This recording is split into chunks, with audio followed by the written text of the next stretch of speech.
So let's talk a little bit about the rumors you sort of alluded to earlier. There were always conversations that, hey, the Carters are pulling out. They're tired of writing checks. And that starts to really percolate a lot in '04 and '05. And in '05, it's actually addressed in the Torch.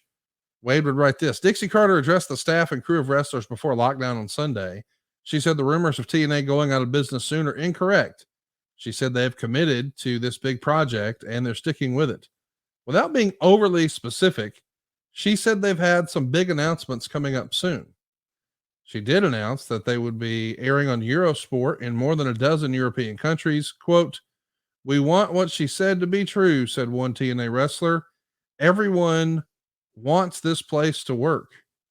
The consensus from multiple sources in TNA is that the belief is that the talent is more than adequate, but the booking isn't, nor are business operations in general. Quote, "It's crazy that they keep nickel and diming the people who were bleeding for them.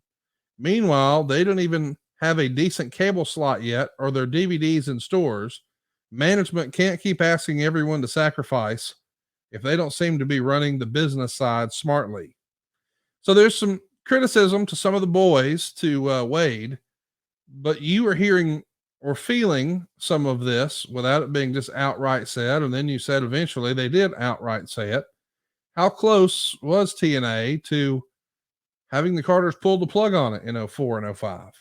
Now, in hindsight, zero chance. They were invested. Look how it turned out, But when you get that sense of feeling and you ask, hey, do you guys want out? And you don't really get the answer, then you kind of get the answer. And then in my mind and in my father's mind, we said, hey, let's not wait on them to make a decision. Let's go find a partner. Let's go find multiple partners. Let's go do what we got to do to survive. And they gave our blessing. Yep, see what you can do. And we went and we were talking to multiple people and let's just say there was more than enough interest. But the one that was like, yes, can I fly to meet everybody? I would like to do this. How can we, just that was super engaged in it. And that, how do I say this, guy? Tell you what, that is an education. That was a lesson that will never, ever be taught in a classroom. Because how so? Because when you bring someone to the table and say, yep, I'm in, let's make this work. And Bob Carter didn't give the guy the time of day, and it wasn't because of his financial standing whatsoever. But I mean, this guy, you go. It's not Toby Keith, or it is Toby Keith? No, it's not. Well, why are you being coy? Why can't you tell us who it was? Does it matter? I thought I was waiting on you. I think it's in the notes. Bill Edwards. Okay. He's a mortgage dude. How did you meet Bill Edwards? Actually through, I think, Ron Harris. I know it was a story about Savage and he was connected to Savage, but it was really through, I think the original introduction was through Ronnie. And I mean, you said the Carters just shut it down. Bob wasn't interested at all. Didn't give him the time of day. What was that about? Like, did you get any? Well, I mean, they came to a Wednesday night show. We had a meeting beforehand and a little bit afterwards, and hey, let's move forward. And they just let Bill and his team know, we're not interested. Thanks. Wow. That told me. Yeah. That was just a way to keep everybody on their toes. It was a control. It was about manipulating emotions. Yes. And what I'm saying is I don't fault them at all. Like, okay, that's bravo.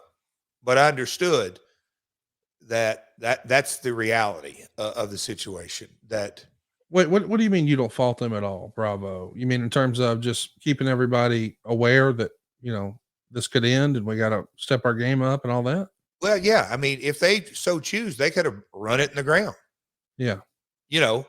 and nobody gets it. It's my ball. I'm burning it, and I'm not saying they do that, but they told me, don't go look for that. Told me real quick, money's That not that, money.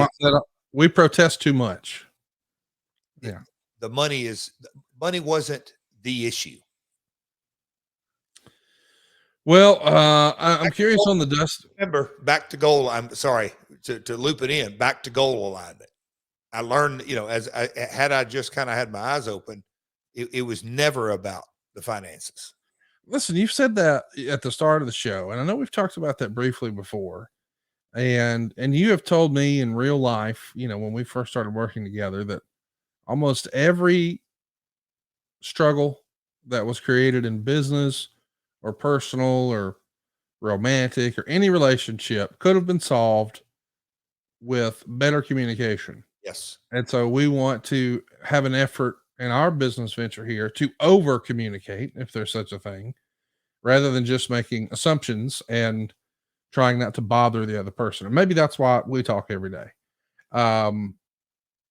But you said goal alignment, and I don't know your goals, but I do feel like I know you fairly well. And I would imagine your goal back then was, hey, this is a for-profit business, boys and girls. Let's try to get this thing as big as we can in an effort to make as much money as we can. Not necessarily as big as we can just because we want to be big. Oh, We're trying to squeeze out as much profit from our business as we can. So I feel like the Jeff I know is, hey, this is a business. How do we make the most money? How do we net profit the most money? So if I'm led to believe that that is your goal, what was Dixie's goal? I believe the Carter's goal was for them to own a wrestling business that Dixie ran. Is that the rest? Is that the full statement? That's the full sentence? That's the number one goal. Okay.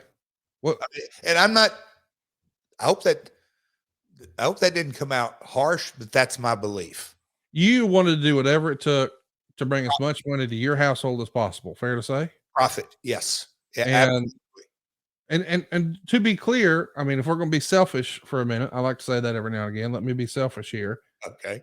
You wanted to say, I want the company to be profitable, but I'd kind of like to bring as much money to my household as I can. That's kind of why all of us go to work.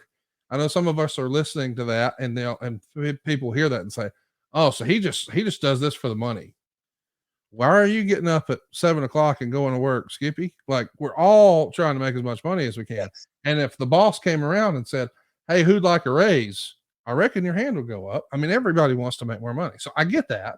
We just got to step back from wrestling for a minute and appreciate this is a job. It is a business, trying to make as much money as possible. But the Dixie thing, we want Dixie to be able to live her dream of being the boss of a wrestling company. That was the goal. You felt like?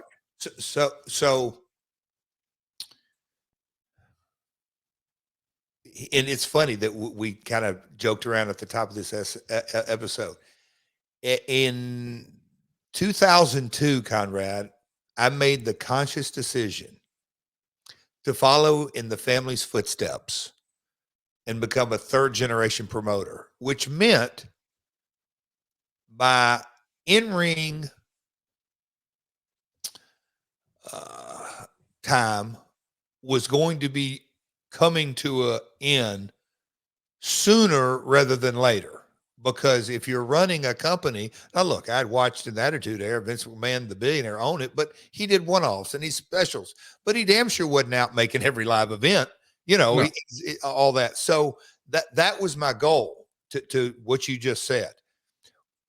At 35 years of age, Conrad, I was not independently wealthy. I had to, and I'm still not. Conrad, money was my goal because it's what you just said. Needed paycheck, need to make money. I wanted to get up to a comfortable sum. The Carters were already there. Right. That wasn't their goal. And why should it be? Bob had built a energy company where he couldn't spend, and he could, anybody can spend. I hate to use that old saying, but anyway, he had enough money for himself and Janice and Todd and Dixie, money wasn't their number one goal. And when I say goal alignment, I'm the idiot. I'm the dumbass that didn't really recognize. Now, wait a minute, Jeff. Your number one goal is to make money. They've already got money. That ain't their number one goal. Period. Conrad, that's on me.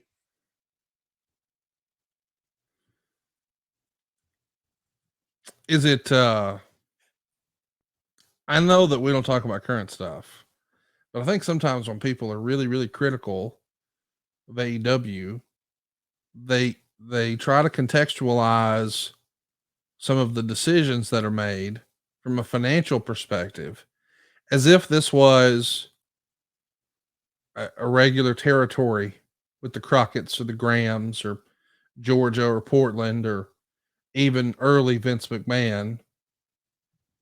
Vince McMahon did not, I mean, he started the company on $1 million loan from his dad, but Vincent J. McMahon, not a billionaire. And Vincent Kennedy McMahon, when he got in the wrestling game, his family, not billionaires. So it makes sense that we sort of can't compare apples to apples here. As Bruce might say, it's apples to pomegranates. The strategy and the business approach is totally different from a small business owner, because make no mistake, that's what all these independent promoters were. Respectfully, Jerry Jarrett was a small business owner. Bingo. And Jimmy Crockett was a small business owner. They needed to sell tickets. They needed to sell merch. They needed to sell live events, because that's how they bought big houses in Hendersonville on the lake that can get skunk infested, from selling tickets. It's not like, if this thing doesn't work out, we got oil and gas over here like the Carters do. It's a totally different animal. Yes. And so I just think sometimes when people are saying, oh, well, the contract value of so-and-so and the revenues for so, it's a different world. Don't try to make that comparison as apples and pomegranates. Am I making sense here? Oh, 1,000%. And see, here's, to I'll say, put the elephant in the room. I am continually amazed because in 5 years, a media conglomerate has been built. Yes. End of story. 5 hours, international presence, blah, blah, blah. We could go on and on and on and down like that. Yeah, we're just, and you kind of, the NFL, when you look at those, I mean, look, boy, Conrad, we're going to get into a business discussion, but you start getting into valuations and brand building and looking at different things. And, we just talked about TNA earlier, so Impact, whatever it may be, NWA, all the different deals. It's yes, they're all in professional wrestling, but the business models, I don't think one is even remotely close to the other. And out of the four, New Japan, that's a live event business. CMLL, they're really in the venue operations business. They're not even in, yes, they're a wrestling business. They operate venues. That's AAA. They don't own any venues. They're not into that. They're into the live event business. So boy, Conrad, how did we get down in this? But yes, they are all in the Twitter sphere and Instagram and YouTube under the professional wrestling genre, but business models completely different. Completely. Just so we're clear too, I think this could be bigger now, but a handful of years ago, I saw the number floated that that Mr. Carter was worth around $5 billion. It's a lot of money. Oh, Shad Khan, though, worth about 12 billion. yes. Just throwing it out there. So sometimes when people are not I don't understand why they would do that. Well, they don't need to necessarily hope that Revolution does gangbusters business so they can pay their mortgage payments. It's a long-term play. And hopefully people have started to figure that out by now. Now, going to our communication to get us back into the episode. Yes. Had I that had clicked for you back then. I was going to say, had I mentally and emotionally been mature enough or worked in the operation to go into Bob and say, Bob, I've seen your house in Mexico. I've seen your house here. I know your beautiful boat. I'm happy for you. And I know that you got all these assets because you know how to make a dollar. But with that being said, and respectfully, if you're getting into the wrestling business, it's entertainment. It's not the same. You're just kind of squeezing us out here. Would that have changed? I don't know. Because did he just want to spend X amount of dollars and have it be a small business that is family owned? I don't know. Never really got, I don't know. In a weird way, and I don't mean for this to sound like it does, but you know, all things are relative, right? So let me give a different example. I don't know this to be true, but I would guess somewhere along the way, one of those beautiful young Jarrett girls, they said, Dad, I'm going out of town and I really want to do blah, blah, blah. Can I take a credit card? And hypothetically, they just had you wrapped around their little finger and you forked over that card. And then the statement came, and I'm just guessing. Nobody's ever told me this. You might have been a little miffed at some of the decisions they made with that card.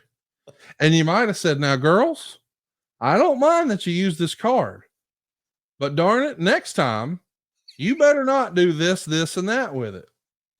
We got to get this spending under control. Have conversations like that ever happened at the Jarrett household? Oh, yeah. But well, let me say this. No, I don't give, I'm not a believer in plastic. Well, a debit card. The point is, the girl, you've had to rein in spending of the children at some point. Oh, who had? Yes, correct. I'm saying all that to say that kind of sounds like what Bob was doing with Dixie here. We got to rein in the spending on this, daughter. Where's the daylight? We're spending too much on this. I know you want to do this wrestling stuff, but boy, this is more than I was expecting to spend, honey. Is that fair to say? Fair, definitely fair enough.